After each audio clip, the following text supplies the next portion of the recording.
సమ్మయ్య నగర్ నా SC ST బస్తీలో ఈరోజు ఉదయం స్టేట్ ఎస్సీ ఎస్టీ కమిషన్ సభ్యుడిగా పర్యటించడానికి ముఖ్య కారణం ఏంటంటే, దేశానికి స్వతంత్రం వచ్చి మా తాత డాక్టర్ బాబాసాహెబ్ అంబేద్కర్ రాజ్యాంగం రాజడం వలన ఈ దేశానికి స్వతంత్రం రావడం వలన నా ఎస్సీ ఎస్టీ జాతులు ఏవైతున్నాయో వాళ్లకు ఎట్లా బతుకుతున్నారని భారతదేశంలో కావచ్చు, తెలంగాణలో కావచ్చు, వరంగల్లో కావచ్చు, సమ్మయ్య నగర్లో కావచ్చు, నా జాతి ఎస్సీ ఎస్టీ జాతి ఈ దేశంలో 35% ఉంటుంది.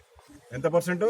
35% ఉంటుంది. కానీ టెక్నికల్గా మనం కొంతమంది ఏమనుకుంటామంటే 15% ఎస్సీలు ఉంటారు, 7% ఎస్సీలు ఉంటారు, మొత్తం 22% అంటున్నాం.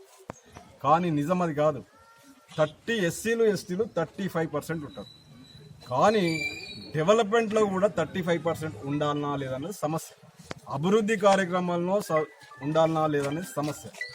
ఈ దేశానికి ఇప్పటికీ ఎన్నో ప్రభుత్వాలు వచ్చినాయి, ఎన్నో పార్టీలు వచ్చినాయి, ఎంతోమంది ప్రజాప్రతినిధులు వచ్చాయి.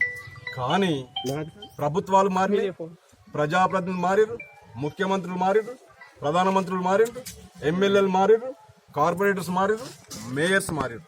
కానీ యాజ్ ఆన్ నౌ ఇప్పుడు కూడా సమ్మయ్య నగర్ 46 డివిజన్, 47 డివిజన్ కావచ్చు, 48 డివిజన్ కావచ్చు, కరీంనగర్ లో ఉన్నటువంటి ప్రాంతం తిరిగితే కరీంనగర్ అనేదానికి సెంటర్ ఉంటుంది ఒకటి, హంటర్ రోడ్ అని.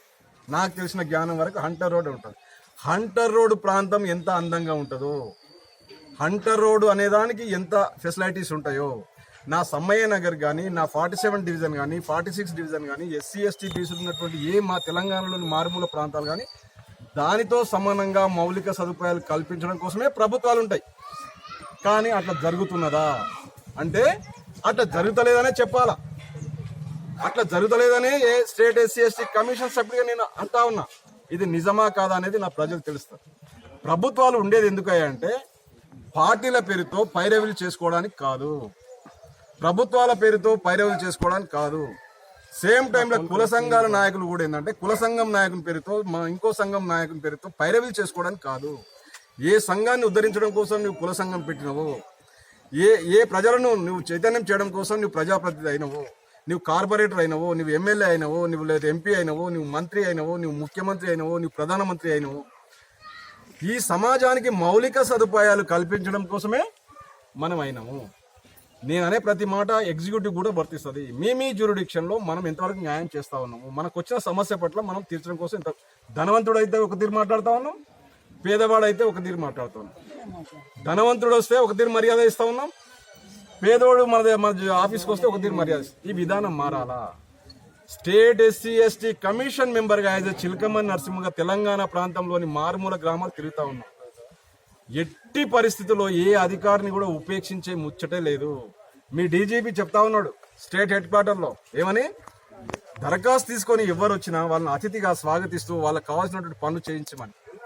రెవెన్యూ డిపార్ట్మెంట్ కానీ, ఎలక్ట్రిక్ డిపార్ట్మెంట్ కానీ, ఇతర డిపార్ట్మెంట్ 60-50 డిపార్ట్మెంట్లు ఏమన్నా వాళ్ళందరికీ చెప్పడం ఏంటంటే, మీరు జీతం తీసుకుంటున్నటువంటి డబ్బులో నా జాతి చెమట తీసి ఇన్కమ్ ట్యాక్స్ కడితే వచ్చిన డబ్బులతో జీతాలు తీసుకుంటున్నారు. మీ భార్య పిల్లలు తింటురంటే దానికి చెమట తీసేది నా జాతి.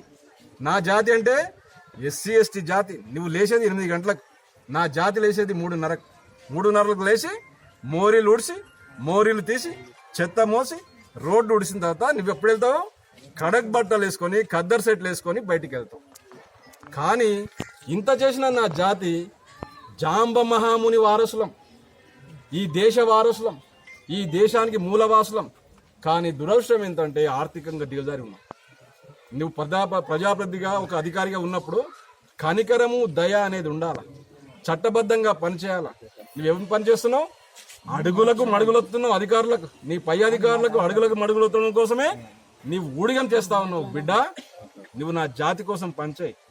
నువ్వున్న జ్యూరిడిక్షన్లో, నువ్వున్న అధికారి కావచ్చు, నువ్వున్న ప్రజాప్రతినిధి కావచ్చు, నిన్ను ఏ జాతి కోసం అయితే ఓటు కోసం బిర్యానీ పొట్లం బీరు పాకెట్ ఇచ్చి ఓటు తీసుకున్నావు కదా, 5 సంవత్సరాల లోపల ఈ ఏరియాకి ఏదో డెవలప్మెంట్ చేసి ఉద్ధరిస్తానన్నావు కదా, చేస్తున్నావా చేస్తలేవా అంటే చెయ్యమని ఇప్పుడు మీ మెడలు ఉంచడానికి స్టేట్ ఎస్సీ ఎస్టీ కమిషన్ సిద్ధంగా ఉంది. నా జాతి కూడా ఈరోజు చైతన్యమైంది. ఇంకా ఊరుకునే ముచ్చట లేదు. మౌలిక సదుపాయాలు ఖచ్చితంగా కల్పించాల్సిందే.